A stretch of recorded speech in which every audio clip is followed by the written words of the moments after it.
자, 문제풀이 시작하도록 하겠습니다. 오늘은 문제풀이 30분 이내 기대합니다. 저도 이제 길게 하고 싶진 않아요. 근데 하다 보니까 하고 싶은 말이 많아져서 길어진 건데 오늘은 조금 짧은 단원이니까 빨리빨리 했으면 좋겠어요. 자, 미세중력 렌즈로 외계행성 탐사하는 거래요. 이거에 대해 옳은 것은 자, 별 A의 일시적인 밝기 변화를 관측하여 행성의 존재를 확인하는 게 아니고요. 별 B의 밝기가 변화하는 거죠. 별 B의 밝기를 보는 겁니다. 별 B의 별빛의 파장 변화를 관측해서 파장 변화도 아닙니다. 밝기 변화였죠. 지구와 같이 크기가 작은 행성 디귿 맞습니다.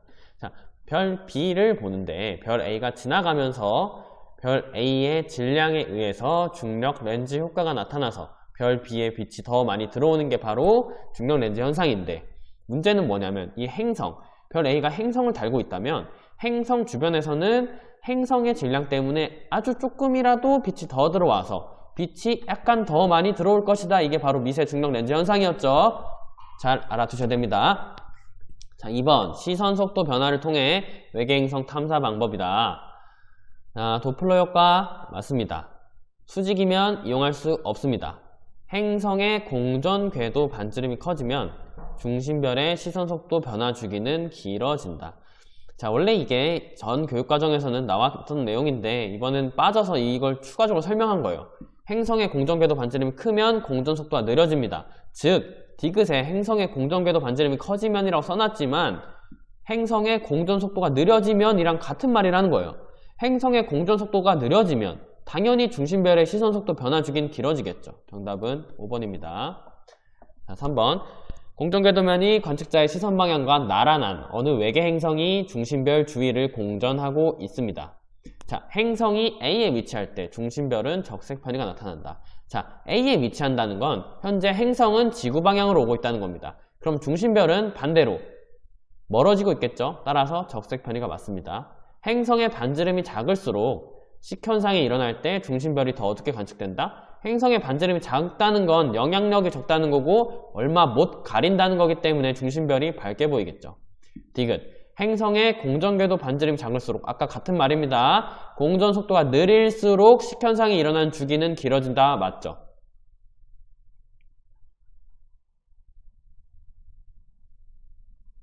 자, 그럼 답이 몇 번이 되죠?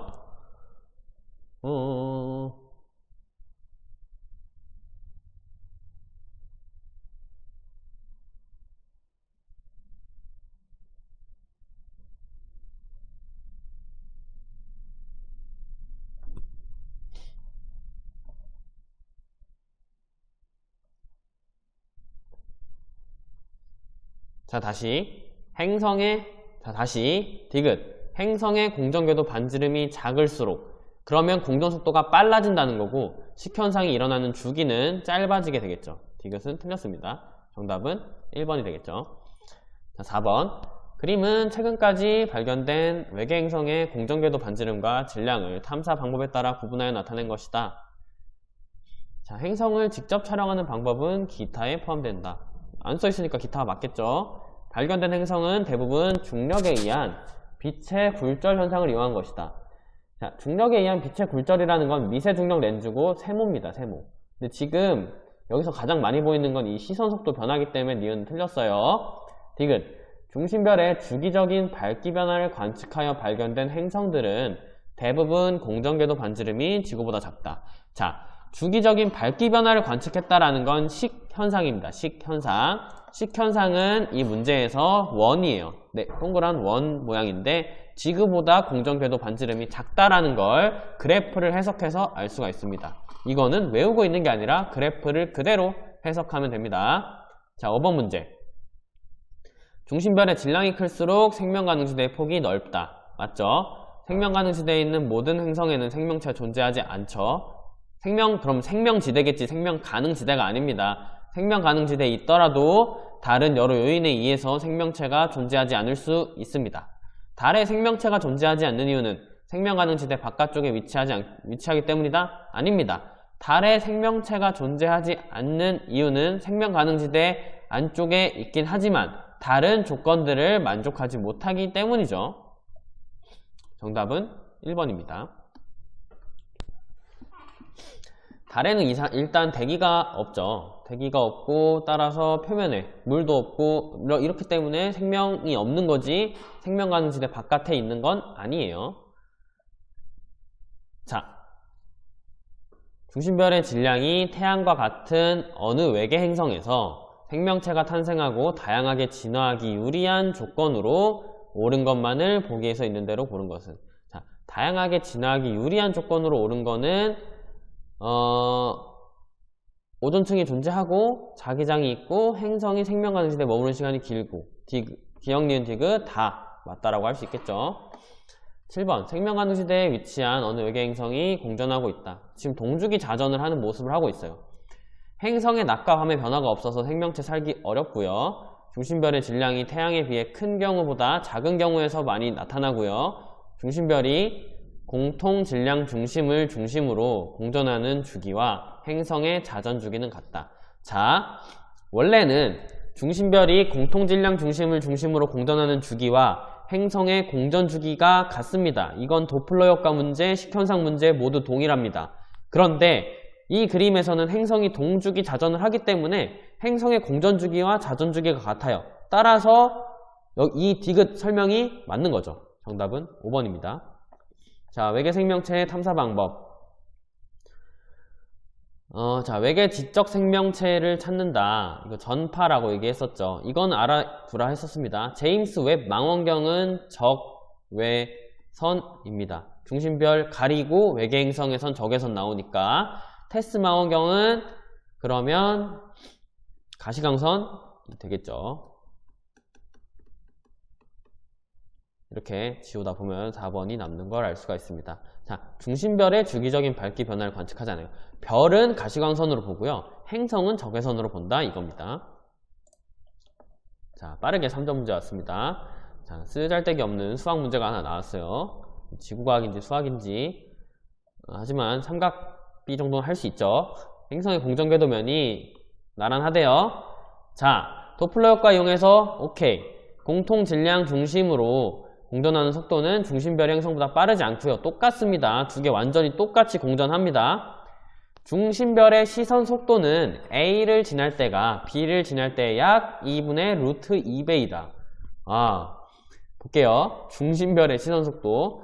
일단 지구가 여기 있고 별 행성이 여기 있죠. 행성이 B를 지날 때 이렇게 지나고 있죠. 그때 별은 이렇게 이동할 거고요. A 때는 이렇게 갈 거고 이렇게 이동할 건데 지금 그 비율을 물어보고 있는 겁니다. 자, 볼게요. 자, 이때 행성이 이렇게 이동했다면 B에서도 마찬가지로 똑같은 크기 벡터로 이동을 할 겁니다. 문제는 방향이죠. 방향이 지금 지구 방향과 나란합니다. 자, 어차피 별도 이렇게 별로 볼게요. 행성이 이동하면 결국 별이 이동하는 거고 지금 별 물어보는 거니까 A일 때는 별이 이 방향으로 이동할 거고요. B일 때는 별이 이 방향으로 이동할 겁니다. 근데 이 각이 45도가 되는 거예요. 이걸 만약에 100이라고 해봅시다. 100만큼 지금 멀어진다면 자, 이때가 A일 때죠. A일 때 이렇게 100으로 멀어지면 B일 때는 이렇게 100으로 멀어지는 겁니다. 그런데 지금 지구 기준으로 시선 속도를 재고 싶기 때문에 얘가 궁금한 거예요. 그쵸? 여기가 45도이기 때문에 100 곱하기 코사인 45도를 하면 50 루트 2고요. 즉 A 대 B는 100 대 50 루트 2. 사실 100을 안 하고 X로 해도 상관없습니다. 어차피 똑같은 거니까 1 대 2분의 루트 2가 됩니다. A를 지날 때가 B를 지날 때에 2분의 루트 2 배가 아니고요. B를 지날 때가 A의 2분의 루트 2배입니다. 만약에 A를 지날 때가 B를 지날 때로 쓰고 싶으면 루트 2배라고 써줘야겠죠. 맞죠? 뒤에서 틀렸습니다. 2번 그림은 행성 A를 거느린 별 A가 별 B의 앞쪽에서 이동하는 모습을 나타낸 것이다. 행성 A의 공전 궤도면은 관측자의 시선 방향과 수직하다. 내가 이렇게 보고 있는데 얘는 이렇게 돌고 있는 게 아니라 수직하게 돌고 있다라는 거죠. 수직하게 돌면 도플러 식 없습니다. 뭐만 남죠? 미세, 중력, 렌즈 현상만 남겠네요. 문제 보겠습니다. 행성 A에 의해서 나타나는 별 A의 주기적인 밝기 변화 모르고요. 시선 속도 변화 모르고요. 디귿, 별 B의 밝기 변화만 알 수가 있습니다. 왜? 시선 방향과 수직하니까요. 문제 출제 의도가 바로 그겁니다. 자, 3번. 외계 행성계의 두 행성, 가와 나의 내부 구조 추정한 겁니다. 가는 지구형, 나는 목성형이죠. 왜냐하면 여기는 지각이 있는데 나는 다 기체로 되어 있으니까요. 평균 밀도는 가가 큽니다. 도플러 효과를 이용하여 외계 행성의 존재를 확인할 때는 가가 나보다 유리하다. 도플러 효과를 이용해서 외계 행성의 존재를 확인할 때는 도플러 효과, 이건 뭐가 중요하다 그랬죠? 질량이 중요하다 했습니다. 행성의 질량. 행성의 질량은 지구형이 커요? 목성형이 커요? 목성형이 크니까 니은은 틀린 겁니다. 알겠죠? 두 행성 모두 생명 가능지대에 위치할 때 생명체가 존재할 가능성은 가가 나보다 높다. 둘 다 생명 가능지대에 존재한다면 이렇게 단단한 표면을 가지고 있는 가가 더 생명체가 존재할 가능성이 크다라고 얘기할 수 있겠습니다. 디귿. 그래서 정답은 3번이죠. 자, 4번. 연도별로 발견된 외계 행성의 질량을 나타낸 것이다.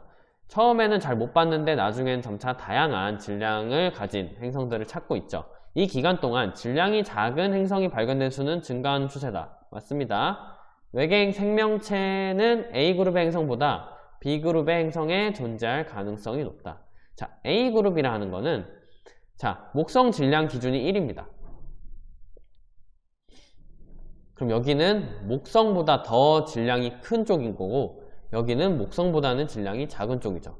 그러면은 A그룹의 행성과 B그룹의 행성에서 어디가 더 가능성이 높다? 아까 3번 문제랑 동일한 겁니다. 목성 질량만큼 가지려면 무조건 기체형 행성인 거고요. 표면이 암석으로 되어 있지 않다. 즉 표면이 암석으로 되어 있는 B가 더 가능성이 높다라고 얘기할 수 있겠습니다. 행성에 의해 중심별의 식현상이 일어나는 경우에 A그룹의 행성은 B그룹의 행성보다 식현상을 이용해서 존재를 하기 쉽다.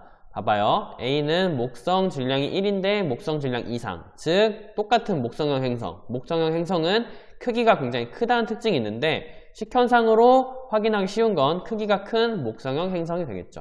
정답은 5번입니다. 자, 5번 문제. 주계열성 A와 B를 중심별로 하는 행성계와 생명 가능 지대이다. H활도상에서 A는 B보다 왼쪽. 자, 그 전에 먼저 이해해 보겠습니다.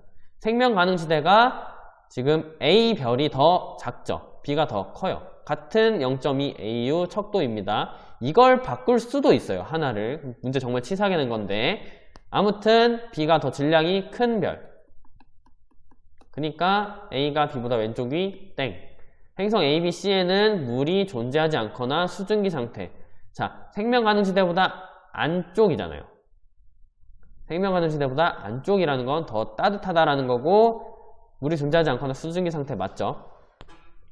앞으로 생명 가능지대에 머무를 수 있는 시간은 D가 G보다 길다. D는 별의 질량이 작기 때문에 오래 머무르겠죠? 그러니까 D가 맞습니다. 그런 거를 확실하게 해주기 위해 A와 B의 나이가 같다라는 조건을 붙여줬네요. 안 보고도 그냥 그렇게 풀 텐데 이제 시비에 걸리지 않기 위해 이런 걸 붙여줬다는 걸 볼 수 있죠. 6번 외계 행성 탐사 방법. 자, 가는 시선 속도 변화, 나는 별의 밝기 변화, 즉 식현상입니다. 가와 나를 모두 이용하면 밀도 추정할 수 있다라고 얘기했죠. 아까 개념 시간에 이거 물어본다라고 얘기했습니다. 가와 나는 모두 밀도가 크고 반지름이 작은 행성의 존재를 확인하는 데 유리하다? 과연 그럴까요? 도플러는 질량이 커야 되고요. 식현상은 반지름이 커야 돼요. 즉 얘네 둘 다 목성형 행성에 적합합니다. 목성형 행성은 반지름도 크고요. 질량도 크니까요. 니은은 지금 밀도가 크고 반지름이 작은 행성은 지구형 행성인데 찾기 어렵습니다. 가와 나 모두 관측자의 시선 방향과 거의 나란할 때만 행성의 존재를 확인할 수 있다. 저희 디귿은 틀렸다고 봐야 됩니다. 도플러 효과는 거의 나란할 때 아니어도 되기 때문이에요. 사실 이런 문제가 거의라는 말 붙이면 애매해지긴 하는데 거의랑 이제 뭐뭐 할 때 많은 또 상반된 단어거든요. 거의가 붙으면 맞을 확률이 높고 뭐뭐 할 때만 이러면 틀릴 확률이 높은데 얘는 지금 그 때만 이것 때문에 틀렸죠. 뭐 잘 봐줘서 거의 나란할 때라는 말도 사실은 좀 애매해요. 식현상도 거의 나란할 때 거의 나란하다는 게 각도가 몇 도냐 5도냐 10도냐 그건 모르죠. 행성과 별 간의 그 반지름 차이 크기 차이에 따라 그 각도가 달라지게 되는데 거의를 뭘로 잡을 거냐 굉장히 애매합니다. 따라서 무조건 틀린 선지라고 봐야 되는데 왜 틀렸냐? 도플러 효과는 거의 나란하지 않아도 되기 때문이다 라고 알아두시면 될 것 같아요. 자, 7번 설명하겠습니다. 중심별이 주계열성인 두 외계행성계의 가와 나의 특징이고요. 가를 보면 중심별이 태양보다 가볍고 B는 태양보다 2배 무겁고 그래서 생명가능 지대가 나와 있고 행성과 행성의 공전궤도 반지름이 나타나 있습니다. 별 중심부의 연료 소모율은 A가 B보다 작을 것이다. 연료 소모율은 질량이 작은 A가 작은 게 맞죠? 자, 니은 A는 동주기 자전으로 인해 낮과 밤의 변화가 나타나지 않을 수 있다인데 자, 이거 동주기 자전에 대해서 조금 더 깊게 설명해 볼게요. 동주기 자전을 아까 개념 설명할 때는 조금 짧게 했었는데 동주기 자전의 조건은 뭐냐면 별 질량은 크고요. 공전궤도 반지름은 작아야 됩니다. 이러면 동주기 자전을 하기가 쉬워요. 그런데 어떤 오개념이 있냐면 동주기 자전을 어떤 파트에서 하냐면 생명가능지대 파트에서 하기 때문에 이런 오개념이 생길 수 있습니다. 자, 생명가능지대라는 거는 별이 이렇게 있으면 이렇게 생기는 거잖아요. 그 다음에 가부연 별이 있으면 이런 식으로 생명가능지대가 이렇게 생기겠죠. 그러면 별의 질량이 큰 별이어도 동주기 자전하는 행성이 있을 수 있습니다. 그런데 보세요. 이렇게 큰 별이 있어요. 큰 별이 있을 때 동주기 자전을 한 이 정도에서 행성들이 한다고 칩시다. 그러면 생명가능지대에 있는 애들은 동주기 자전을 안 해요. 그쵸? 그런데 이렇게 작은 별 있죠? 더 극단적으로 그려봅시다. 질량이 작은 별이 생명가능지대가 여기라고 하면 이때 동주기 자전을 할 정도의 공전궤도 반지름이 여 안에 들어간다라는 겁니다. 그래서 우리가 그 생명가능지대와 동주기 자전을 연결을 시키면 별의 질량이 작을 때가 되는 거예요. 그러니까 무슨 말이냐? 별의 질량이 크면 동주기 자전이 쉬운데 문제는 별의 질량이 크면 생명가능지대가 도망가니까 무거운 별일 때의 생명가능지대에 있는 행성은 동주기 자전을 안 하는데 가벼운 질량, 즉 가벼운 별을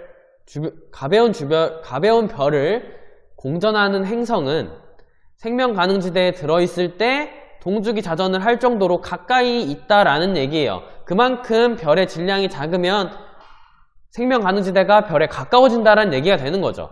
이 얘기를 왜 하냐? A는 지금 별의 질량이 작아요. 항성의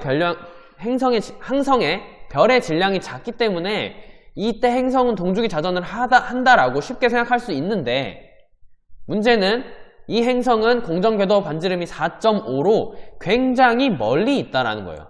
즉 그림을 한번 그려보면 자 지금 별이 조그맣죠. 0.3이니까 별이 여기 있어요. 그래서 생명가능지대가 이렇게 있어요. 그래서 여기 있는 행성들은 동주기 자전을 할 거예요. 근데 행성 A는 여기 있다고요. 아주 멀리 있기 때문에 얘는 동주기 자전을 하지 않는다라는 겁니다. 그러니까 뭘 조심해야 되냐? 우리가 동주기 자전? 그거는 별의 질량 작을 때 생명가능지대에서 뭐 생명체 조건 뭐 그거였는데 얼렁뚱땅 연결하면서